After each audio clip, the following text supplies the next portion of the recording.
South ఇండియాలోనే అతి తక్కువ ధరలకి రత్నాలనందించే ఏకైక సంస్థ 6JVR. నమస్తే, నేను Keshav. Welcome to Suman TV. Andhra Pradesh cabinet meeting జరిగింది. అయితే ఈ మీటింగ్ కి ఉప ముఖ్యమంత్రి పవన్ కళ్యాణ్ గైర్హాజరయ్యారు. ఆయన ఆరోగ్య పరిస్థితి బాగోలేదనేది సమాచారం. ఆల్రెడీ దీనిపైన కొంత క్లారిటీ ఇచ్చారు. స్పాండిలైటిస్ అలానే ఫీవర్తో ఆయన బాధపడుతున్నారు. ఆయన ఆరోగ్య పరిస్థితి ఏంటి? స్పాండిలైటిస్ అనేది గతంలో కూడా ఆయన వేధించింది. ఈ సమస్య వలన ఆయన మరింత ఎక్కువ ఇబ్బంది పడుతున్నారు. ఈ అంశాన్ని విశ్లేషించే ప్రయత్నం చేద్దాం. మనతో పాటు అనలిస్ట్ చంద్ర శ్రీనివాస్ గారు. నమస్కారం కేశవ్ గారు. పవన్ కళ్యాణ్ గారి ఆరోగ్య పరిస్థితి వాస్తవానికి ఆయన గత కొద్ది రోజులుగా, అంటే ఒక వారం 10 రోజులుగా కొంత అఫీషియల్ యాక్టివిటీలో కూడా కనిపిస్తలేదు అనేటువంటి సమాచారం ఉంది. ఇప్పుడు ఏకంగా క్యాబినెట్ మీటింగ్కి రాలేదు. ఏంటి అంత తీవ్రంగా ఆయన్ని ఆరోగ్య సమస్యలు వేధిస్తున్నాయా? అలానే ఉందండి పరిస్థితి. ఎందుకంటే అండి, గత 2 సంవత్సరాల నుంచి అల్లు పెరగని పోరాటం. నిత్యం ప్రజల్లో ఉంటున్నాడు. ఫ్యామిలీ కంటే ప్రజల్లోనే ఎక్కువ ఉన్నాడు. ఒకవైపు వైసీపీని ఎట్లయినా గద్దె దించాలి, ఈ ప్రభుత్వం మారాలి, ఆంధ్రప్రదేశ్ ప్రజలకు మంచి కావాలని కోరుకున్నాడు. మనం చూసాం. ఎక్కడ ఏ ప్రాబ్లం వచ్చినా తనే ఉండే నడిపించేవాడు. ఇక వారాహి యాత్రలో ప్రజల్లో యాక్చువల్గా పాదయాత్ర చేద్దాం అనుకుంటే అది చేయలేమన్న ఉద్దేశం, సాధ్యం కాదన్న ఉద్దేశంతో వారాహి యాత్ర. దాంట్లో కూడా వేలాది మంది జనం, ఇసుకేస్తారాలంత జనం. ఒకవైపు పూలు వర్షం కురిపిస్తుంటారు, ఆ డస్ట్ ఎలర్జీ, రకరకాల ఎన్నిటి మధ్య అప్పుడప్పుడు కొద్దిగా స్వల్ప అస్వస్థత గురై ఇక ఫామ్ హౌస్లో రెస్ట్ తీసుకోవటం, డాక్టర్ల పర్యవేక్షణ మనం చూసాం. వైరల్ ఫీవరు, అంతకుముందు అపెండిసైటిస్ ఒక ఆపరేషన్ జరిగింది, అప్పుడు గ్లోబల్ హాస్పిటల్లో చూసాం మనం. ఆ తర్వాత స్పైండిలైటిస్ నొప్పి కంటిన్యూ అవ్వటం.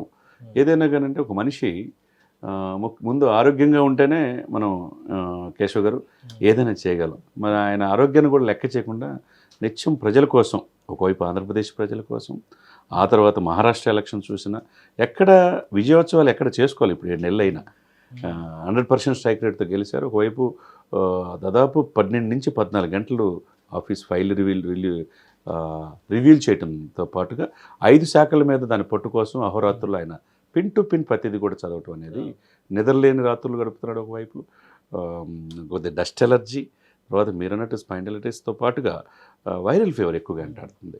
ఎందుకంటే ఇప్పుడు ఉభయ రాష్ట్రాల్లో ఫీవర్ వస్తే తగ్గపోకపోతే దగ్గు, జలుబు వల్ల కాఫ్ ఏమవుతుందంటే ఊపిరితిత్తులు కూడా ఇన్ఫెక్షన్ అయిపోయి ఎంత డాక్టర్ల పర్యవేక్షణ ఉన్నా అది దాదాపు అది కోలుకోవడానికే 1 to 2 months అవుతుంది.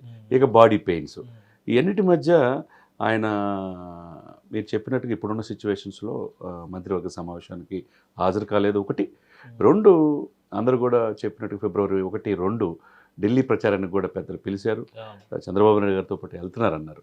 అక్కడ కూడా వెళ్ళలేపారు. ఎందుకంటే ఫ్యామిలీతో సింగపూర్ వెళ్తాం, అక్కడి నుంచి జ్వరం రావటం, వైద్యుల పర్యవేక్షణలు ఉండటం.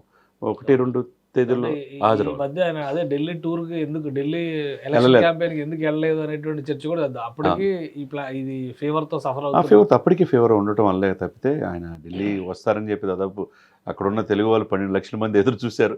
ఎన్డీఏ కూడా భాగస్వామ్య పక్షాలు కూడా ఎదురు చూసినాయి.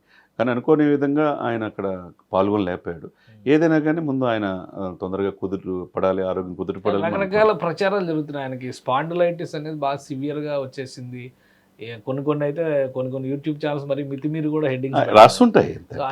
నిజంగా అంత తీవ్రమైనటువంటి బాధ గతంలో కూడా ఒక 1.5-2 ఏళ్ల క్రితం కూడా సేమ్ స్పాండిలైటిస్ ఆయన ఇబ్బంది పడుతున్నారు అనేటువంటి సమాచారం అయితే వచ్చింది.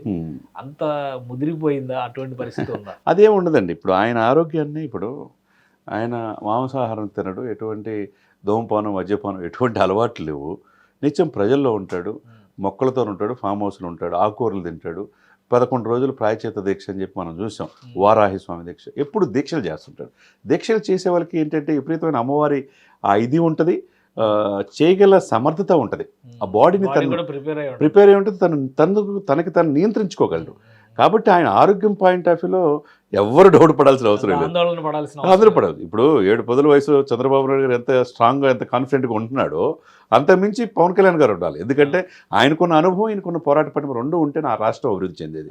ఇప్పుడు దేశవ్యాప్తంగా 100 కోట్ల ప్రతినిధికి హిందూ సనాతన ధర్మం బోర్డు అని చెప్పేసి ఎంత అగ్రెసివ్గా వెళ్ళాడు. 100 కోట్ల మంది హిందువులకు ప్రతినిధి కనపడ్డాడు. కాబట్టి అతని ఆరోగ్యం అతను కాపాడుకోవడానికి నిత్యం డాక్టర్లు ఉంటారు.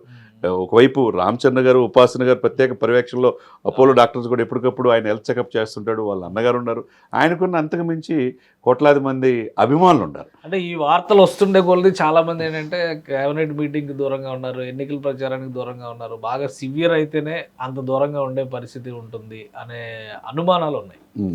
అందుకని అది బాగా ఎక్కువైందా, అంటే ఆయన నిజంగా ఆయన చేతులు కాళ్ళు ముఖ్యంగా నడుము దగ్గర వస్తున్నటువంటి నొప్పి దీని వలన ఇబ్బంది పడుతున్నారా, ఇటువంటి చర్చలు నడుస్తాయి. అదేం ఉండదండి. ఇక్కడ ఏంటంటే ఒక వ్యక్తి కొద్ది బాగాలేదంటే ఇక్కడ మన సమాజం ఏంటంటే సమాజం దాన్ని చిలకలు పలుకులుగా చేసేసి భూతత్తులు చూపించే పరిస్థితి. ఇప్పుడు ఆయన హెల్త్ కన్సర్న్ ఆయన ఏ విధంగా ఉండాలనేది ఆయనకు తెలుసు. అందరు కూడా ఆయన నిత్యం ప్రజల్లో ఉండేవాడు, ప్రజల యొక్క సమస్యల్ని వెలుగెత్తి చాటేవాడు. ఆ రోజు చూస్తే చంద్రబాబు నాయుడు గారు 52 రోజులు జైల్లో అక్రమంగా ఆయన రాజమండ్రి జైలుకి పంపించారని చెప్పేసి ఆయన ఫ్లైట్లో రావాలన్న పర్మిషన్ లేకపోతే బై రోడ్డు వచ్చాడు. వచ్చి 6 గంటల పాటు అదే రోడ్ల మీద కింద పడుకున్నాడు. అంటే అక్కడ అటువంటి సమయాల్లో ప్రజల్లో ఎక్కువ ఉంటున్నాడు. ఆ ప్రజలతో రకరకాలుగా వైరల్ ఇన్ఫెక్షన్స్ వచ్చే అవకాశం ఉంది. ఇప్పుడు క్యాబినెట్ మీటింగ్ ఎందుకు రాలేదు? అది ఇప్పుడు ఆయన కనుక ఢిల్లీ వెళ్ళి ప్రచారాలు పాల్గొన్నాడు, అది సివియర్గా ఇదైంది అనుకోండి, ఇంకా సీరియస్ పొజిషన్ వెళ్తుంది. అదేవిధంగా తన వల్ల మిగతా వాళ్ళు ఇబ్బంది పడకూడదు. వైరల్ ఇన్ఫెక్షన్ వస్తే మనకు తెలియదు ఏమండి, ఆ దగ్గు దుమ్ము అవన్నీ ఉంటాయి కదా. కాబట్టి ఇప్పుడు క్యాబినెట్ మీటింగ్లో ఆయన ఒకవేళ డాక్టర్లు చెప్పినా వెళ్ళినా ఇబ్బంది అవుతాం. నా వల్ల ఇంకొకరు ఇబ్బంది పడకూడదన్న ఉద్దేశంతో డాక్టర్ల పర్యవేక్షణలో రెస్ట్ తీసుకుంటున్నారు తప్పితే ఇక్కడ ఆయనకి ఏమీ లేదు. 2-3 రోజుల్లో ఆయన యథాతథ స్థితికి పవన్ కళ్యాణ్ గారు మరలా వస్తారు. 2-3 రోజుల్లో మళ్ళీ యాక్షన్లో దిగుతారు. మరింత ఉత్సాహంతో ముందుకెళ్తాడు. ఆయన ఆరోగ్యం పట్ల ఎవరు అభిమానులు కావచ్చు, జనసేన కార్యకర్తలు కావచ్చు, ఎవరు దిగులు పడాల్సిన అవసరమే లేదు. రైట్. థ్యాంక్ యూ శ్రీనివాస్ గారు. ఇది పవన్ కళ్యాణ్ గారి ఆరోగ్యం గురించి ఆందోళన చెందాల్సినటువంటి అవసరం లేదు. నార్మల్గా ఆయన సింగపూర్ పర్యటనకు వెళ్ళేటువంటి సందర్భంలో కొన్ని కారణాల వలన వైరల్ ఫీవర్ స్టార్ట్ అయింది, అది కంటిన్యూ అవుతుంది. ఇక స్పాండిలైటిస్ ఇటువంటి సహజంగా ఉన్నటువంటి సమస్యలు జరిగితే అది ముదిరిపోయి ఏదో జరుగుతుంది అనేటువంటి ప్రచారాన్ని ఎవరు నమ్మాల్సిన అవసరం లేదని చంద్ర శ్రీనివాస్ గారు విశ్లేషిస్తున్నారు. ఇది special discussion. Keep watching. Suman టీవీలో మీ పర్సనల్ అండ్ బిజినెస్ ప్రమోషన్స్ కోసం కింది నెంబర్కి కాంటాక్ట్ చేయండి.